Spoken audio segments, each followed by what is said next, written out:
Do you struggle with how you feel physically?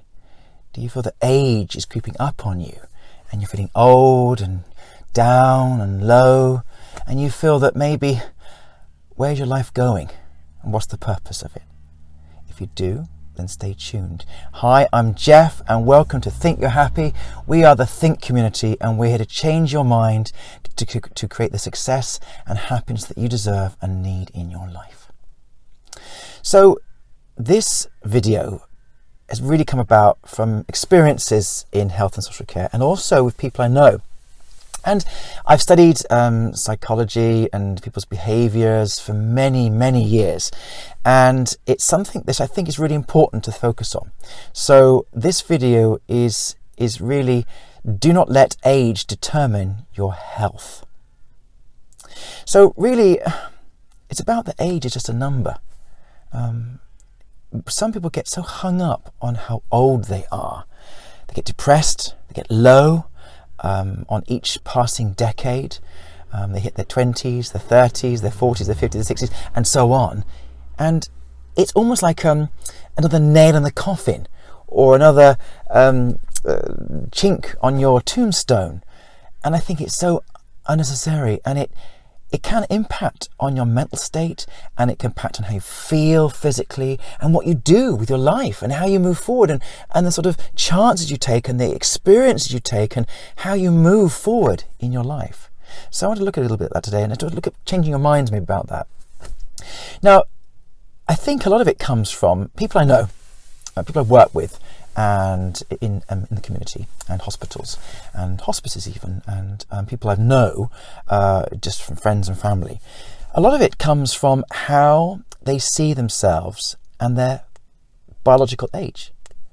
A lot of it comes down to you get the people who say, "Oh, I'm too old to do that," or "Oh, I can't do that. I'm over 50. I can't do that," or "No, so I don't go out anymore. I'm 35 now. It's too much for me," or "I don't do late nights," or "I don't do this. I don't drink anymore because I just can't cope with the hangovers anymore. I used to when I was 19, but now I'm 23. I can't do it anymore." People who get into their 70s and 80s and think, "Oh no, I can't go dancing. I can't go out to that. I can't do parties. No, I'm too old."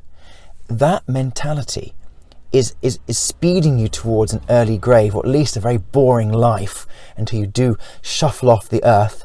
And it's creating a negativity in your life which you don't need. You don't need to have those thoughts in your head, because those thoughts impact on how you feel physically and how you function in your life. So what do? How do you change that around? Well, I'm going to look at that with you a bit more. So people saying, "I'm too old, I can't do this, I can't do that." Age is just a number.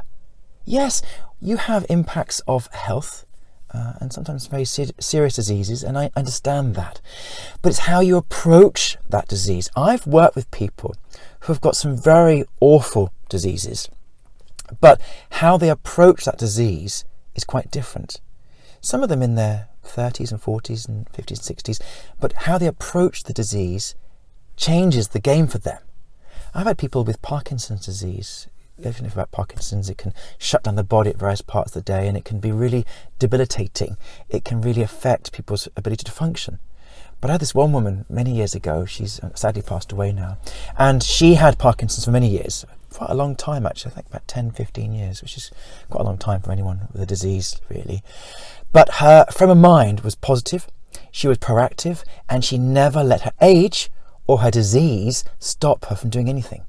She travelled the world, she went to parties, she wore nice dresses, she went out and socialised, and she did the best that she could do within her own situation. Now, I think she was in her mid-70s when I met her, and she didn't look it. She was very vibrant, very youthful. She wore nice clothes, had her hair done, had people put makeup on for her, and she looked really good, and her energy was really positive. Likewise, my grandfather, he was 102 when he passed away, and he was really, age was not really a number for him. he used to dwell on it sometimes when he had a few aches and cracks in his fingers. He said to me, "Oh, Jeff, I can't do what I used to do." And he's like 100 years old. And I said, what do you used to do, Grandad, that you want to do now? Well, I wanted to do things in the office, in the garden, and I wanted to do things in my workshop and make things. And he was still making stuff. He made some bird boxes when he was 101, and he was painting his gnomes and all that kind of thing. So, but his frame of mind was really brilliant. He liked young people to be around. He didn't see himself as an old person. Him and his wife, my nan, who died a bit younger than him, but both really sprightly for their age, fully independent, hardly having any support, really. I mean, we support them as a family, but it wasn't a heavy level of sort of putting to bed, getting them washed and dressed kind of support. It was more lighter support with sort of emotional support and sort of shopping and things. But they kept themselves active, they kept themselves young, they kept themselves interested in the world and interested in the world, wanting to know what we were involved with as grandchildren and as children. They wanted to know, they were reading things and looking at quizzes and knowledge and going out and moving about, and age was never an issue for them. They never said, "Oh, I'm 100 now, I can't move, I've got to stay in my bed all the time." They thought, "No, I'm 100, I'm so lucky to be alive. I'm going to go out there and live it and enjoy life for what it is." Near the end of his life, the last month or so, he had a bad stroke, and that was the only thing that stopped him. Nothing else stopped him. His legs not being so good, his arthritis. He lived on his own, independently, fully independent, really. I've said, apart from the support that myself and my parents, my partner gave, but a cleaner coming in, but nothing major. It wasn't major stuff. It was light stuff, really.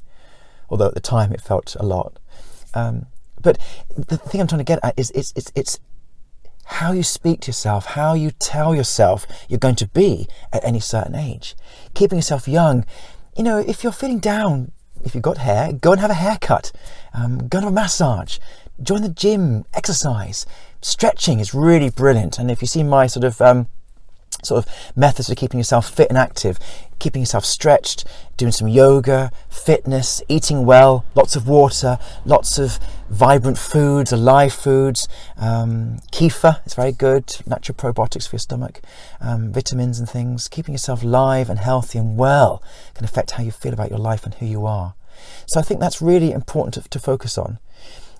Focus on what you can do and not what you can't do. That's quite important. Don't say, "Oh, I can't do this because I'm so-and-so." Forget that. Say, "I can't do it because I don't want to do it, or because I physically can't do it because of an issue." Not because of your age, not because you can't do it because of your age. See declining in age as not an option. Keep yourself focused, keep yourself young, keep yourself focused on being young. Don't tell yourself you're 70 years old. Tell yourself you're 35 years old. Tell yourself you're 55. I don't know. Whatever age you feel happy at, go in your head, I am 35, I am 25, I am whatever age you feel you are. Tell yourself that. I think you can rethink your youth. You can rethink who you were at that time. If you're happy with who you were at that time, you can focus on things you like to do when you're younger. Interests, hobbies, people you met. Re-engage with some of that. Refind your youth. If you've got children or grandchildren, engage with them, play with them. Have fun, be silly, dress up and be an idiot. I don't know, have a dressing up box and run round with a wig on your head and a pair of big glasses and a dress if you feel so inclined. Anything you can do. Join some groups, join activity groups, meet people, talk to people, read, watch blogs, watch vlogs, anything you can do. Try and get people involved and get people involved in your life, really, and enthuse you to be active and to be exciting. You can reprogram your mind, I think, definitely, by saying those things to yourself and seeing yourself in a different way. Have pictures of who you want to be.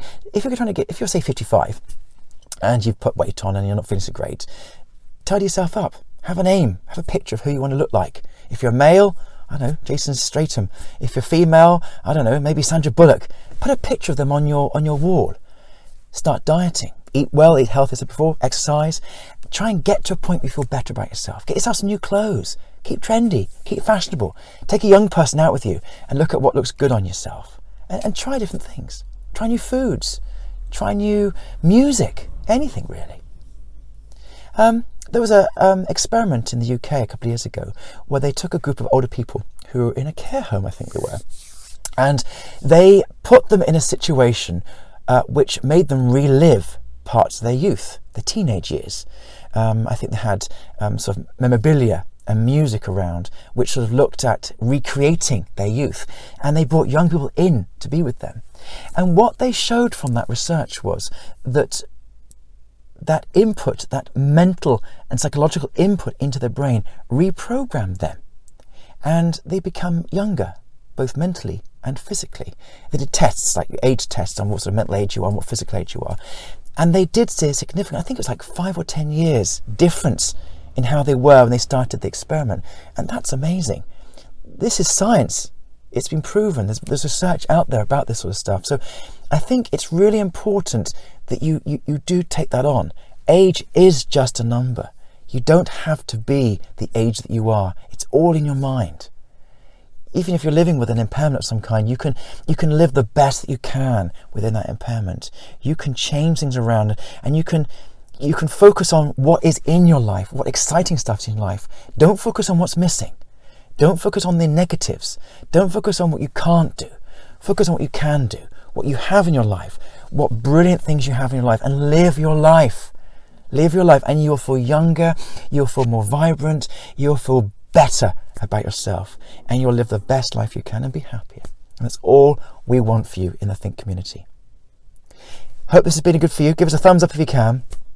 Please join us if you can. There's a link below for the newsletter, the articles and things coming through every week from ourselves in the Think community. And there's three bespoke meditations which looks at success in your love, relationships, and how you feel about yourself, and wealth as well. Take care. Thanks for watching, and bye-bye.